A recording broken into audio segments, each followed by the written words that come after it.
Hi there, it's Nicole here today, and I'm so excited to be guesting for Ellen Hutson. I am combining some Essentials by Ellen stamps and dies with Pretty Pink Posh embellishments and even some dies for this cute little card here today. I am just in love with the Leading Lady line of stamps from Ellen Hutson, so I thought it would be fun to combine these two cute girls. The girl on the left is from the Cozy Leading Lady stamp set, and the girl on the right is brand new from the November release, and she is the Photo Lady, which is fantastic, I think, for all of us who love to document our lives, whether it be through social media, through scrapbooking, however that might be. The little cameras and things just really tell that story. There's even a little cell phone so that if you're more of a social media type of memory keeper, that would be fantastic as well. Several different camera styles. I am using the Cozy Lady with the Photo Lady, but all of my embellishments are from the Photo Lady stamp set. And I am coloring everything in here with some Copic markers. I have listed somewhere on the screen, I've moved it around a little bit, trying to keep it out of where I'm actually coloring, but somewhere on the screen it's going to say what I'm coloring and then the numbers of Copic markers that I used to color it in. Just for easy reference, I have got a lot of followers who particularly like to know exactly what colors I'm using. For this card in particular, I'm using quite a few different colors since I'm going to be doing a rainbow style shirt for my Photo Lady, and that really takes up a lot of marker number colors. As you can see here, the striped shirt has everything from my pinks to the purples, so it's really, really full. I love this though, and part of the reason I picked to color in her shirt in rainbow color is the background of this card is going to be ink blended in a rainbow pattern, and I'm going to be sharing how to create this without the aid of stencils. It's simply going to be some Distress Oxide inks and a little masking, and you can create all kinds of fantastic type of inked backgrounds with a little post-it tape or low-tack tape, washi tape, whatever you prefer, and inks of some sort. The Distress Oxide inks tend to be very forgiving on regular cardstock, so I'm going to just be sharing that here today. Now, part of these images will be cut off, so I won't be coloring all the way to their tippy toes. You definitely could. Maybe if I had rearranged the card a little different and been able to fit everything in I wanted to fit, I could have used the entire images. What I love is while these are nice sized images, they are still small enough that you can add multiple ladies to a card front, which I kind of particularly like. I like grouping them together like a group of crafty friends or just your girlfriends. These make fantastic cards for those kind of things. You can color them in so many different ways. The options and possibilities are endless. Now, I decided to try out a different color combination for me. I tend to gravitate towards the brighter greens a lot. For example, the greens I used in the striped shirt over here, and I wanted to do something completely different. I didn't want their outfits to be exactly the same, if that makes sense. I did not want rainbow on one and then kind of to pull those same colors to the other one, or the other outfit, but I still wanted them to work together, if that makes sense. This is just G17 and G28, and I'm creating this green sweater and then kind of a plaid shirt underneath. I think this combination would work well for holidays. I wasn't really going for a holiday look, but I think this would work if you wanted to do that. I really like this color combination, and it's, like I said, it's something I've never used before. It's always fun to maybe try to experiment, no matter how small it is, in a card design. I always try to find maybe one thing that I've not done before or something I do a little bit differently, just to keep learning, keep experimenting, and keep having fun while creating. And once I kind of put a little bit of these reds and grays into the plaid shirt, I knew right away that I loved this look. Really, really fun. The color, I knew what I wanted to do for the background, but I wanted to color in the images first. I had briefly considered starting with my background. A lot of times I will. And I still was questioning, did I want to do the full rainbow? Did I want to just kind of alternate just a few colors for the background? Maybe keep it more in the yellows and oranges and reds family, more like sun rays. And so I thought, while I contemplated that decision, that I would color in my images, because a lot of times that coloring, this process, will help lead to what I want to do for the background. I had considered some other ideas. I'd considered doing a little scene building and some other things. And when I settled on masking and showing how to create an easy masked background and adding color, it really kind of helped direct where I went with the rest of the card design. I also knew that I wanted to use some of the sentiments from the Photo Lady stamp set on the, let's make sure I give the right name, the stitched speech bubbles from Pretty Pink Posh. It was just like it was meant to be. 2 of the speech bubbles from this die collection, the greetings from Photo Lady, fit them perfectly. And I love those things. I always feel like it's kind of meant to be. I have just a few more areas here to fill in coloring. You can see I just started coloring in her pants. I really felt like maybe that was enough. I ended up having to go back and blend it out a little bit more, since a little more of her jeans are showing than what I thought would show. Another note, when building black hair, you don't want to necessarily use a black marker. It's going to not give you as natural a look. I tend to start really light, which I didn't really necessarily want her hair to be gray, but that's going to end up being the highlights for her hair, and the darker colors are going to be what gives it that gray look. The photo strap around her neck is going to be some reds. I already had those out. The cool grays I used for her hair, the Photo Lady's hair, I'm going to use for the camera. But for the little camera that looks more like a Polaroid that the Cozy Lady is going to be holding, I decided to go with some mint green colors, the aqua colors I used in the striped shirt. I've seen some little Polaroid instant cameras around that are that color, and so I thought it would be fun to duplicate that here. I kept the lens of the cameras a lighter gray, and that's on purpose. I wanted it to be just a little bit lighter, and when I am completely finished building my card, I'm going to put glossy accents over both of those. I a lot of times like to add glossy accents to things that are glass, lenses, ice, anything like that. It is a really fantastic finishing touch. I did go ahead and off camera die cut the elements from Cozy Lady and Leading Lady with the coordinating dies. And I'm going to lay them out on my background to kind of gauge where everything's going to go before I commit to trimming down my background and inking. This is always a great double check to make sure everything is still working the way I think it's going to. So I've got my thought bubbles, I've got some greetings, I've got the girls. This is where I realized her pants were definitely not colored down far enough, so I just went in with my lightest color and blended that out just a little bit more. That looks a lot better. And then I'm going to just see if the camera fits here. What's fantastic about the Cozy Lady is she can appear to be holding things.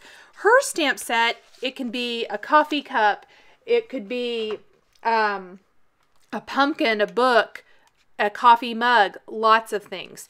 But it can also be elements from some of the other Leading Lady stamp sets, in this case, the camera. Now there is a fantastic die that I find I use all the time. This is also from Pretty Pink Posh. It's a Stitched Borders 2 die, and it's the straight edge die that has stitching detail. This is great if you ever want to create a nice stitched border along a trimmed pattern paper cardstock strip. You can do this anywhere with this die. And I like that it adds just a tiny decorative touch to that panel. It's not a lot, but it adds a really fantastic finishing touch. It's a very simple die, but one that I use a lot. I did also go ahead and off camera die cut the 2 thought bubbles from some black cardstock, which I'm using a powder deactivation tool on these.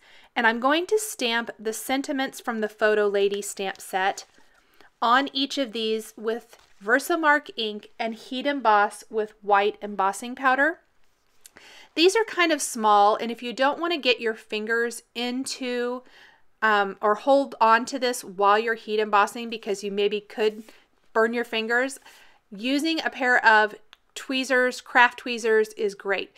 These tweezers have definitely seen better days. I've had them forever, but they really come in handy if you want to keep your hands out of the way. I'm going to do the same thing to the smaller stitched speech bubble. And I know I mentioned it earlier, but I was just thrilled when I realized that the greetings I wanted to use fit these perfectly. And I think speech bubbles are a fun thing to use with the leading ladies, just because it really adds to the charm and feel of the card. And I'm a huge fan of white embossing on black cardstock. It shows up nicely.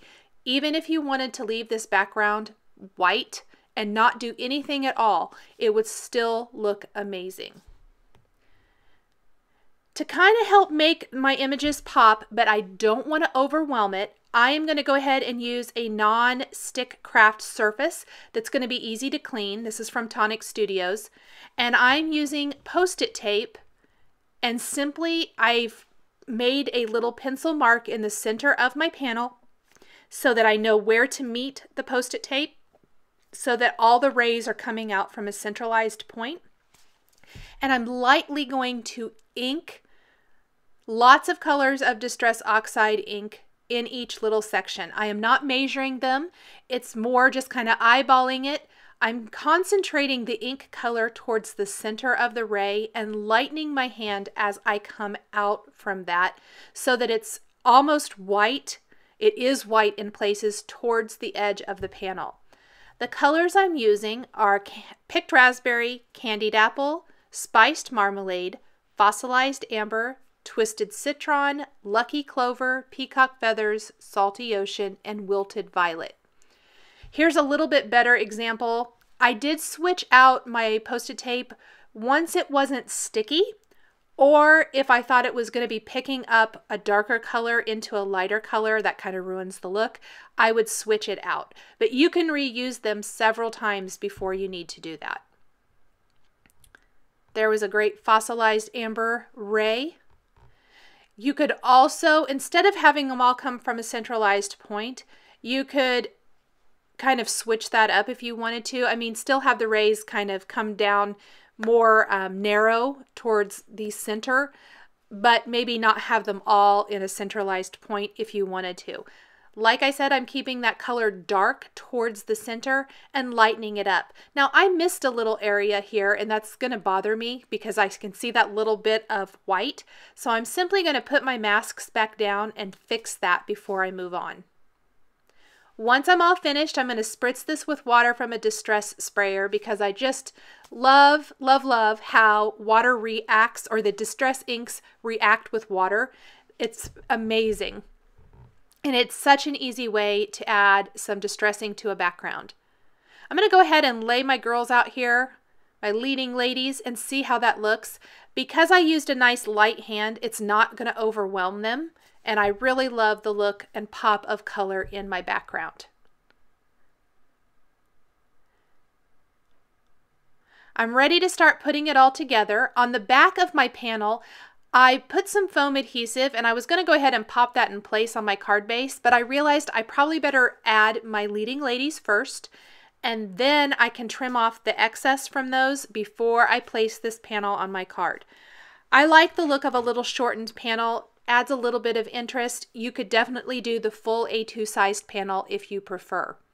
I'm going to use some glue dots to hold the camera in the cozy lady's hand, and then put adhesive all over the back of her and pop her in place along the bottom edge of my Rainbow Rays panel. Add some adhesive to the other girl or other leading lady. I just can't get over how cute they are. I am addicted to all of these images. I think they are so super cute and fun. Now I went ahead and put the camera strap around her neck, and I'm trying to figure out the best way to attach her camera strap. Whether I want the camera on top or the strap on top. What I settled on is the camera or the strap, the ends of the strap. One is going to go kind of behind the camera and one on top, and I think that looks a lot nicer. I'm going to snip off any excess overhanging, peel off my foam tape backing paper, and then pop this panel in place. And line this up with the top of a white A2 sized card base. I've just trimmed a piece of heavyweight smooth white cardstock in half lengthwise, scored it at 5.5 inches, and then used it as a card base. I'm going to just trim off a little bit of my layer here, or my panel was hanging over the side of the card, so I trimmed that up a little bit. And then I want to adhere my thought bubbles.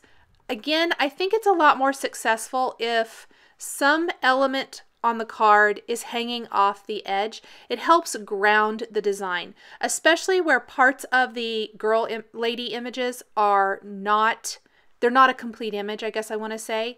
I want kind of that same feeling at the top, so I've trimmed off or purposely overhung part of that thought bubble and trimmed off the excess at the top. It's time for all of those fun little finishing touches. I'm taking an amazing sequin mix from Pretty Pink Posh. This is the limited edition Lucky Mix, and it's some fantastic greens, some iridescent stars, whites, and it just really works. I love how it looks with this. I'm going to kind of scatter them throughout the entire design. I'm using Ranger Multi-Matte Medium to adhere all of these little pieces to my background. It's going to dry matte. It dries perfectly. It's going to hold them in place fantastic. I like to use a fine tip applicator to make little dots of this to place my sequins and things on my card. And a quick stick tool makes picking up these things so easy. It helps keep your fingers out of them. It's just a great way to pick up teeny tiny little embellishments like sequins. I'm even layering some of the sequins, the 6mm size sequins, a lot of them on this card. In fact, probably all of them. I have layered a 4mm sequin in the center. Layering sequins is one of my favorite things to do. I think it instantly adds interest to those designs.